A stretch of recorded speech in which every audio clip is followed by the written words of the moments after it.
tutorial on how to sync audio with multi-track video in ProTools. I'm assuming that you already have your video as an H.264 or similar format ready to go.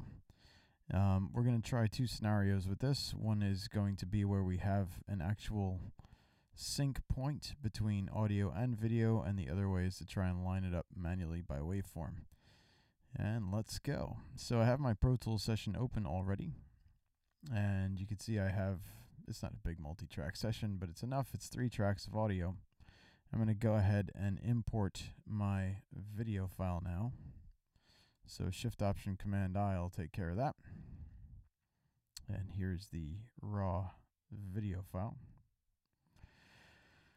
Now, if I know for sure that I have a sync point between audio and video, I don't really need to import the audio file from the video. But since I'm going to do both scenarios, I'm going to go ahead and check that box and import the audio as well.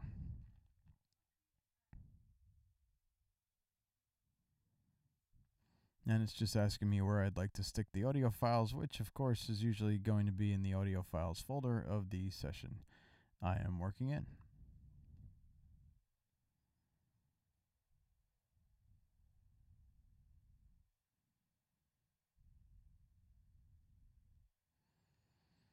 Now, part of what we're going to have to deal with is grouping our audio tracks, because what you're going to need to do is to be able to move your audio files independently of the video in order to sync it.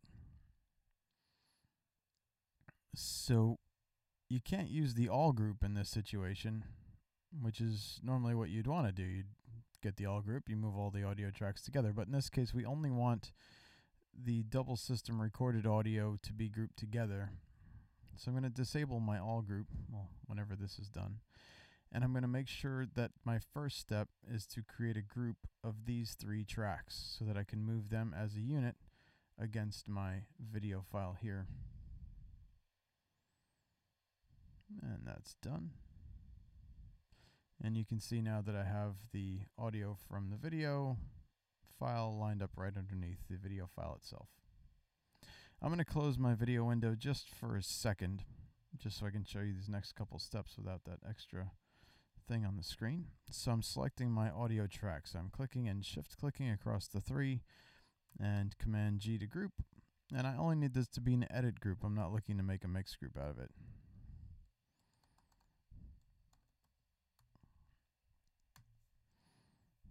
And I'm going to disable my all group.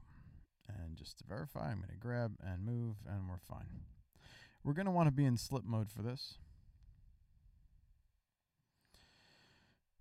One thing I want to call your attention to is that my frame rate here is in red, and that usually means that my session is set to a different frame rate than the one the video was shot in.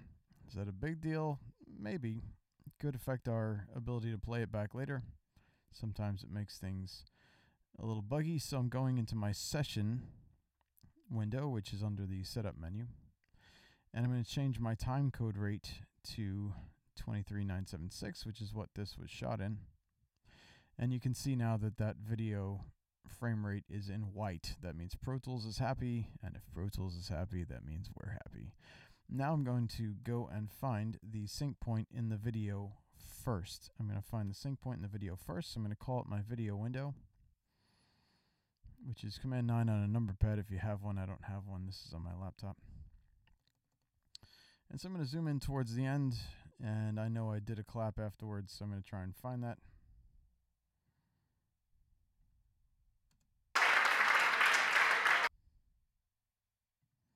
Sorry, let me mute that because that's going to be louder than I want it to be for you guys. There's me. So I'm going to get ready to throw a marker in right there.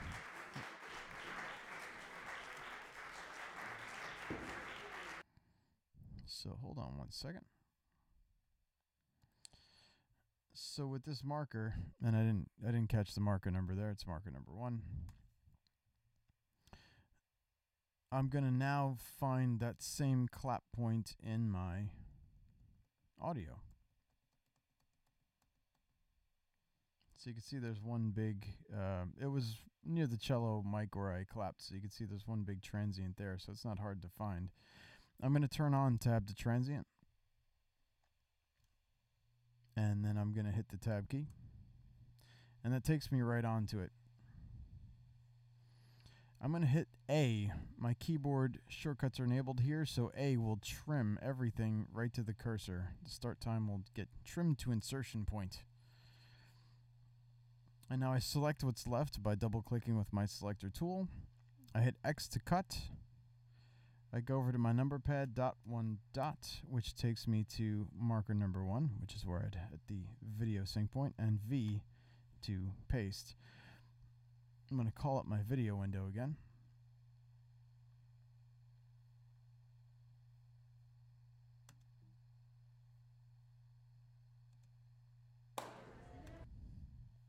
And what I'm going to do here is I'm going to take my grabber tool and scrub a little bit just to make sure that I'm in the right spot. So I've zoomed in a bit so I can see, and boom, that looks like where the hands come together.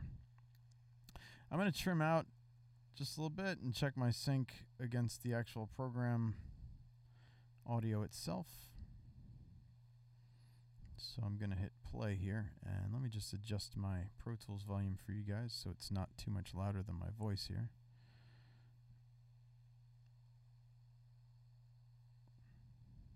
Take this down just a few dB.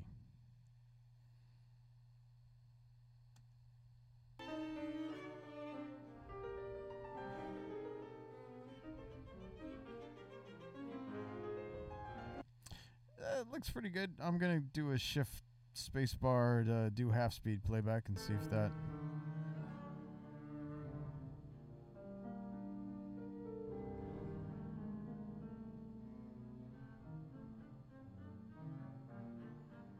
That's pretty good sync for me. So now I'm going to finish the job. I'm going to trim this audio all the way back to the beginning of the session.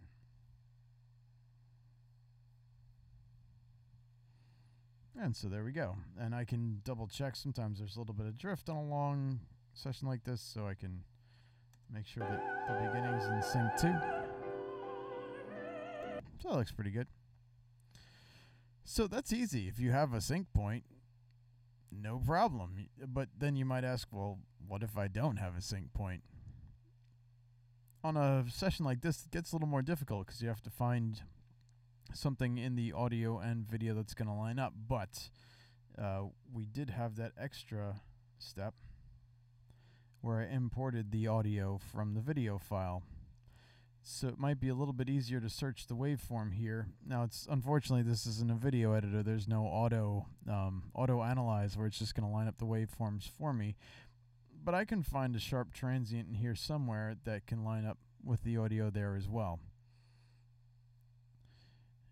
You might then also say, well, what if I didn't have that either? That's a fair point. You could use your scrub tool to find a spot where sound starts. So I'm going to try and mess up the sync again, which shouldn't be too hard. So let me just drag this out this way, and I'll trim it back again, just so we're out of sync again.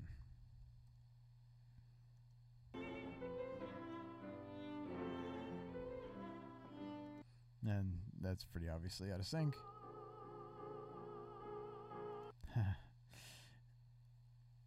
Okay, so especially with a vocalist, right? It's hard. I don't have a visual reference here. I can't see his hands on the keys. But I could scrub to the beginning of when she starts singing.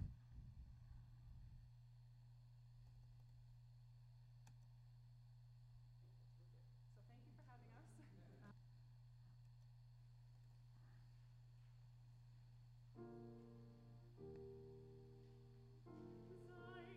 So here's the spot where she starts singing. Let me beef up the waveform a little bit. And honestly, there are easier ways to do this too. I could search for claps in the two audios of the video, and but let's make it hard on me.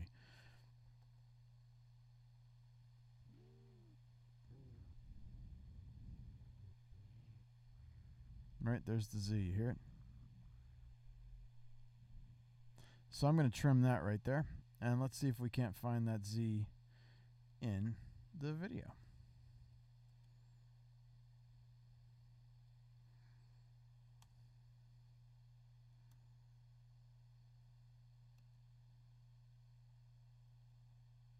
So I'm not going to cheat. I'm going to do this for real without the audio as my guide.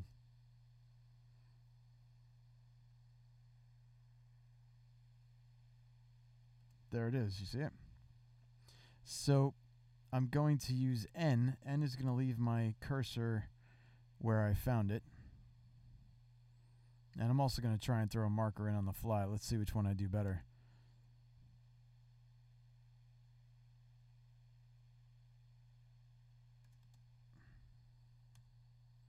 So I think I got the marker in first.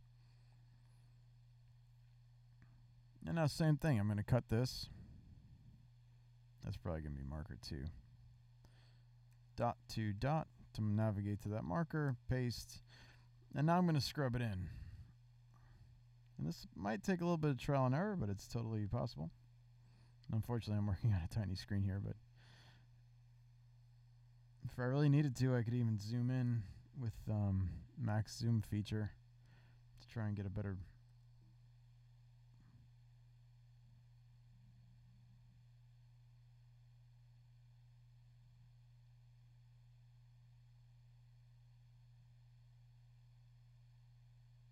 There it is.